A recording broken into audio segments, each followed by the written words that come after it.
FIFA നൽകിയിട്ടുള്ള അന്തിമ തീയതി എന്ന് പറയുന്നത് ഒക്ടോബർ 30 ഈ സമയത്തിനുള്ളിൽ, ഈ ഒക്ടോബർ 30 പുതിയ ഭരണഘടന അംഗീകരിച്ച് ഇന്ത്യൻ ഫുട്ബോൾ ഫെഡറേഷൻ നേരായ രീതിയിൽ ശരിയായ ദിശയിൽ പ്രവർത്തിച്ചു തുടങ്ങണം എന്നാണ് ഫിഫ ആവശ്യപ്പെടുന്നത്. ഫിഫ പറയുന്ന ഒട്ടേറെ പ്രശ്നങ്ങളുണ്ട്.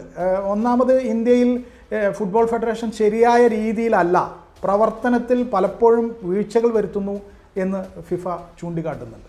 എന്നാൽ തന്നെയും ഈ ഭരണഘടന, ഈ ഫുട്ബോൾ ഫെഡറേഷൻ്റെ പുതിയ ഭരണഘടന അംഗീകരിക്കാനും അത് നടപ്പിൽ വരുത്താനും ഒക്ടോബർ 30 കഴിഞ്ഞാൽ ഇന്ത്യൻ ഫുട്ബോൾ ഫെഡറേഷൻ തൽക്കാലത്തേക്ക് രക്ഷപ്പെടും. അങ്ങനെയാണെങ്കിൽ കേരളത്തിൽ മെസ്സി വരും, അർജൻറ്റീന വരും, അവരുടെ കളി നമുക്ക് കാണാൻ കഴിയും.